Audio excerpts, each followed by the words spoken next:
Bonjour à tous. Merci encore d'être nombreux à nous suivre ce matin. Notre second temps de parole, on va se consacrer au football, notamment la Ligue mahoraise de football. On le sait, aujourd'hui, les nouvelles sont tombées, les annonces sont tombées. Le sport, pour le moment, il faut oublier.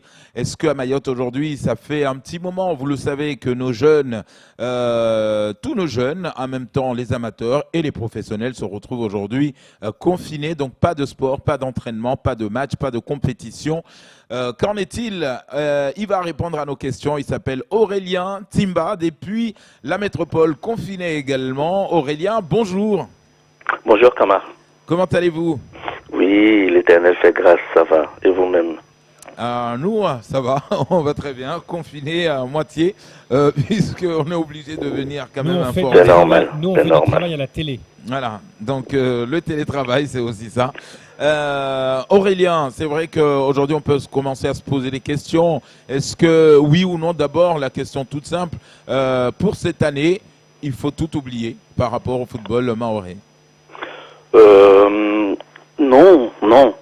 À l'heure qu'il est, et merci pour, comme toujours, c'est toujours un plaisir de se rendre disponible pour vous et pour le football mahorais dans son ensemble. Aujourd'hui, on ne peut pas dire que nous devons oublier le foot pour cette année, pour la simple et bonne raison que, comme tout le monde le sait, les compétitions chez nous à Mayotte sont organisées sur une année civile.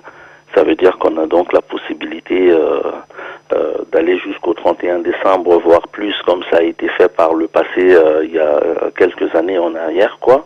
Et que les compétitions aujourd'hui en métropole qui sont arrêtées, c'est surtout parce qu'il y avait des échéances au 31 mai, voire à la fin du mois de juin, puisqu'on sait que une saison en métropole va généralement jusqu'au mois de juin. Donc à aujourd'hui, il y a rien de figé.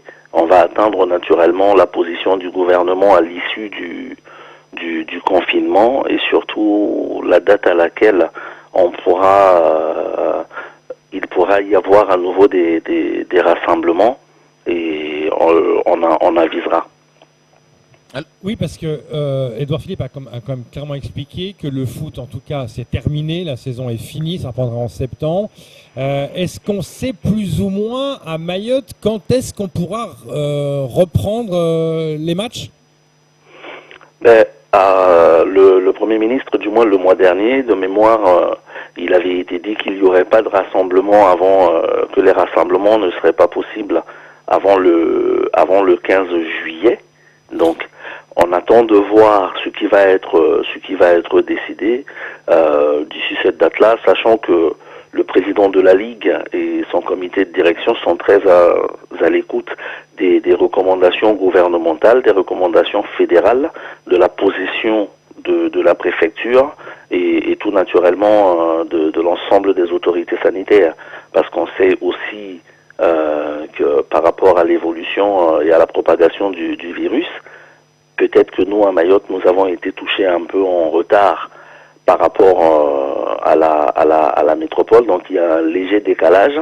Donc, naturellement, on va se plier aux décisions de ceux qui les prennent à la plus haute instance. Mais soyez assurés de ce que nous, on met tout en œuvre pour qu'en cas de reprise, il n'y ait absolument pas de retard et qu'on puisse jouer jusqu'à la fin de saison. Mais on ne mettra la vie de personne en danger. Est-ce que ça voudrait dire, Aurélien, qu'aujourd'hui, finalement, la Ligue va penser à un autre calendrier, un autre planning, c'est-à-dire que tout va être bousculé, parce qu'on le sait que, bon, il y a des matchs aujourd'hui, bon, les matchs validés restent validés, mais est-ce que il va avoir forcément un autre planning qui va sortir? Oui, il y aura un calendrier adapté avec des propositions que pour l'instant, nous ne pouvons pas dévoiler ce matin, puisque ce sera un peu pas cohérent de dire par exemple on va rejouer au 15 juillet et on va jouer, voici le calendrier qu'on va proposer. Nous on a donc des matrices de calendrier qui sont déjà faites et on attend simplement la position du gouvernement. Ça veut dire que dès lors où il y a confinement et comme le Premier ministre l'a annoncé hier, si la carte, puisqu'il va y avoir une présentation des différentes de l'évolution d'un bulletin de santé, enfin je sais pas si on appelle ça comme ça, région par région, pour voir dans quelle couleur nous on est, ça veut dire que si d'aventure on était bien placé et que le virus se propageait difficilement, et là aussi ils vont me permettre de rappeler quand même à tout le monde de respecter ces fameux gestes barrières, parce que malheureusement nous sommes tous dépendants de ce qui va se passer. On sait tous que le confinement n'est peut-être pas, je veux pas blesser les gens, mais n'est peut-être pas aussi respecté que ça. Ça veut dire que s'il y a une évolution de cas, peut-être que nous aussi ça peut nous mettre en difficulté par rapport à la reprise. Donc tout naturellement, pour qu'on puisse aller jusqu'à la fin de saison, si le calendrier le permet, il va falloir une adaptation du calendrier cette année. Est-ce que quelque part, Aurélien, pour ce confinement, en tout cas, on peut considérer que ce confinement va servir à tous les compétiteurs, hein, les grandes équipes, en tout cas, qui attendent les Coupes de France et autres, pour mieux se préparer après le confinement, parce qu'on sait que tout va être décalé entre ceux qui devaient partir ou qui devraient aller jouer une finale. Donc, est-ce que ça va leur permettre quand même de bien se préparer, ou ça ne va pas finalement changer grand-chose? J'ai pas intégralement compris la question. Décalée dans quel sens? Non, je veux dire que forcément cette année, s'il n'y aurait pas eu ce virus, il y a plein d'équipes aujourd'hui. On sait que la plupart des équipes attendent les grands rendez-vous, les grandes compétitions, les grandes finales, pour pouvoir partir aller disputer notamment les 32e, les 16e de finale. Est-ce que ça va leur permettre quand même de pouvoir retravailler et de monter en puissance encore plus? Disons que pour nous, Camar, ça va pas véritablement changer. Hein. C'est-à-dire qu'en prenant un calendrier normal, puisque nous sommes sur une année civile, et c'est ça qui nous permet encore aujourd'hui, en fonction de l'évolution de la situation, d'envisager une reprise, si les autorités nous le permettent, peut-être à partir du mois de juillet. Je n'en sais rien pour l'instant. Ça veut dire que la finale de la Coupe de Mayotte, de Coupe de France par exemple, puisque vous en parliez, elle est prévue chez nous au mois d'octobre, pour que le représentant mahorais puisse participer au 7e tour de la Coupe de France en métropole au mois de novembre. Aujourd'hui, cet objectif reste complètement atteignable. Ça veut dire que les équipes, j'ai envie de dire que auront le même laps de temps, si ce n'est qu'il y aura peut-être un petit peu moins de compétition, et là aussi, pour qu'on ne se retrouve pas forcément à jouer tous les 3 jours, il y aura une adaptation qui sera faite. Mais en tout cas, en ce qui concerne l'extérieur, le calendrier sera forcément aussi à respecter. Puis si on veut avoir un représentant au mois de novembre pour la Coupe de France, puisque là, ça sera donc la saison 2020-2021 qui va commencer en métropole, et nous, ça sera la continuité de la saison 2020 si on a la possibilité d'y continuer. Est-ce que pour l'instant, bon, on sait que les matchs n'ont pas lieu, mais est-ce qu'il y a encore des entraînements sportifs, ou est-ce que tout est à l'arrêt complètement? Parce qu'on sait qu'un sportif, ça se doit d'être comme une... Voilà, il faut continuer les entraînements, il faut continuer un peu à bouger. Est-ce qu'il y a des solutions en attendant de savoir que ça va reprendre, pour que les joueurs puissent continuer un peu à s'entraîner quelque part? Là aussi, c'est bien que vous posiez la question, et en se fiant simplement au communiqué du président de la République, et donc, relayé également par le Premier ministre et son gouvernement, la question était vraiment d'arrêter tous les regroupements. Ça veut dire que ceux qui ont reçu le communiqué de la Fédération française de football, et vous, Kwesi, également, puisque nous l'avons relayé à tous les partenaires médias, il était question d'éviter même les entraînements à l'extérieur. Bon, nous, avec la collaboration de la Direction technique nationale, il y a des petites séances comme ça qu'on envoie aux gens qui peuvent les faire chez eux, de façon un peu individuelle, notamment nos jeunes des sections sportives, mais qu'on partage toutes les semaines avec les clubs. Donc les entraînements à l'extérieur en groupe sont forcément à proscrire, donc on ne peut pas les faire. Et en fonction, c'est pour ça que nous on invite vraiment tout le monde à jouer le jeu, à rester confiné à la maison quand il y a vraiment la possibilité de le faire et ne pas se mettre en danger simplement en se disant peut-être que le virus n'existe pas ou que ça ne va pas nous toucher nous, ou tout ce qu'on peut entendre ci et là, parce que c'est de notre civisme que dépendra également la possibilité de reprendre. Ça veut dire que si d'aventure au mois de mai nous nous sommes bien comportés et que nous sommes dans les régions donc exemples où le virus a complètement ou est en train de considérablement disparaître, mais peut-être que il y aura des annonces faites et on aura peut-être un temps de préparation avant les compétitions si d'aventure nous sommes amenés à reprendre. C'est important de signaler que tout ça, ça reste au conditionnel et soumis aux décisions gouvernementales. Aurélien, en tant que directeur de cette Ligue mahoraise de football, est-ce que vous êtes en relation avec les autres directeurs des ligues de football pour être un peu sur la même longueur d'onde au niveau du foot, justement? Oui, bon, déjà j'ai humblement la chance aussi, le privilège déjà d'exercer ce beau métier qui procure beaucoup de joie, et on a un réseau de directeurs dans lequel j'y ai personnellement beaucoup de copains et copines. Donc nous sommes régulièrement en contact et je vois un peu comment chacun gère la situation chez lui. C'est très agréable, sachant que au niveau fédéral aussi, nous avons des points réguliers. On en a d'ailleurs un tout à l'heure, une réunion en vidéoconf à 17h30 tout à l'heure pour voir quelles évolutions territoire par territoire, département par département, enfin région par région, ce qui va être mis en place et ce qui va être préconisé par le président de la Fédération française de football, celui de la LFA et l'ensemble du COMEX. Quand on sait que les jeunes, quand on parle des écoles, des lycées qui vont peut-être reprendre le chemin des cours, c'est-à-dire que les jeunes vont de nouveau commencer à sortir, est-ce qu'il est prévu qu'au niveau du sport, il y a aussi une reprise plus en avant du foot pour les jeunes? C'est pour ça que c'est une très bonne question. C'est pour ça que vraiment je ne le redis que trop, et cette maladie existe vraiment. Et autour de moi, j'ai vraiment des personnes qui en sont touchées et qui en sont parties. Il faut vraiment qu'on prenne cette histoire vraiment avec la plus grande fermeté.